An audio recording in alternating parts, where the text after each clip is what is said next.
एक समय था कि द्रौपदी को मालूम पड़ा कि कोई बहुत पहुंचे हुए संत आए हैं और उनके दर्शन करने के लिए जाना चाहिए। तो द्रौपदी तैयार हुई और गई, और जो संत आए हुए थे वो और कोई नहीं थे, वो थे वेद व्यास जी। तो वो वेद व्यास जी के पास गई, कहा महाराज मुझे आप बताइए मेरा भविष्य क्या है। तो वेद व्यास जी हंसते हैं, उससे कहते हैं मेरे को मालूम है तेरा भविष्य क्या है। तेरी वजह से करोड़ों लोग मरेंगे, तेरी वजह से खून की नदियां बहेंगी। द्रौपदी कहती है महाराज मैं नहीं चाहती कि मेरे वजह से करोड़ों लोग मरें, मैं नहीं चाहती कि मेरी वजह से खून की नदियां बहें, कोई उपाय बताइए।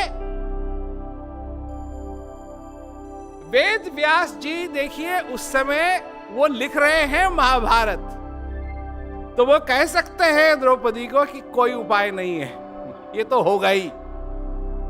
परंतु फिर भी क्योंकि वो दयालु हैं, वो द्रौपदी से कहते हैं ठीक है मैं तेरे को बताता हूं, अगर तू नहीं चाहती है कि तेरी वजह से करोड़ों लोग मरें, तेरी वजह से खून की नदियां बहें, तो मैं तेरे को एक इलाज बताता हूं। 3 चीजें अगर तू करेगी तो ये कुछ नहीं होगा, खून की नदियां नहीं बहेंगी, करोड़ों लोग नहीं मरेंगे। 3 चीजें, सिर्फ तेरे को 3 चीजें करनी।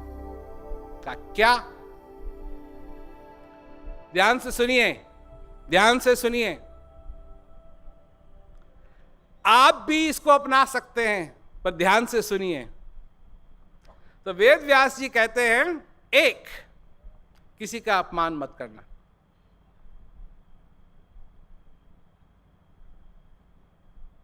किसी का अपमान मत करना। और अगर कोई तेरा अपमान करे तो गुस्सा मत होना। सुन रहे हो ना भाई बात? 1, किसी का अपमान नहीं करना। दूसरा, अगर कोई तुम्हारा अपमान करे तो गुस्सा मत होना।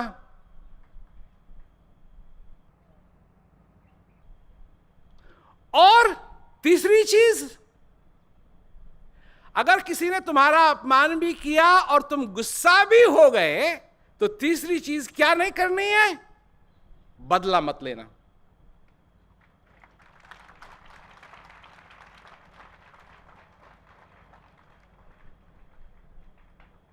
ये 3 चीज अगर तू करेगी द्रौपदी, तो तेरे कारण कोई नहीं मरेगा, तेरे कारण कोई खून की नदियां नहीं बहेंगी।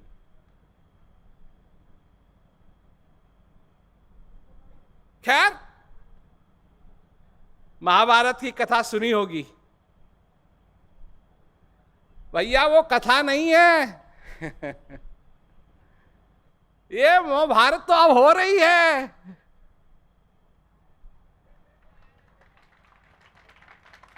वो कोई कहानी नहीं है, ये तो यहां हो रही है।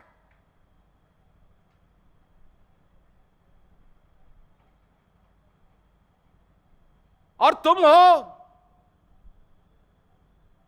तुम पे निर्भर है,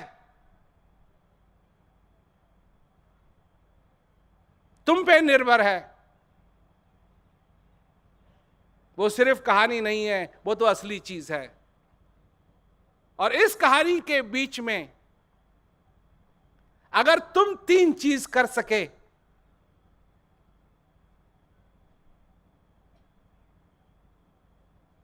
किसी का अपमान न करो, कोई तुम्हारा अपमान करे तो गुस्सा मत हो, और अगर गुस्सा हो भी जाओ तो बदला मत लो। अगर ये 3 काम तुम कर सके तो ये दूसरी महाभारत बनेगी, जिसमें लड़ाई नहीं है, सिर्फ ज्ञान है, जिसमें आनंद है, जिसमें सब लोग मिल के रहते हैं।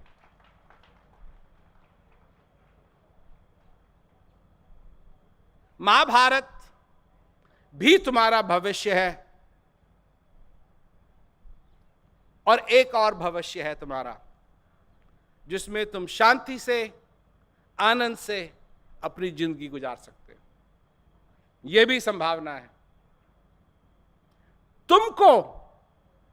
तुमको ये चूज करना पड़ेगा कि तुम क्या चाहते हो।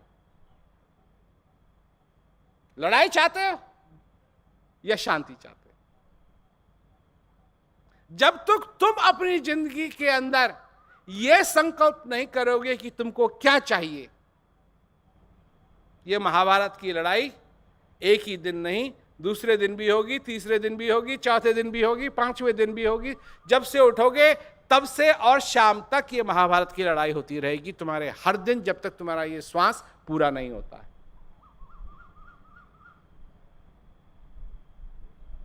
3 चीजें।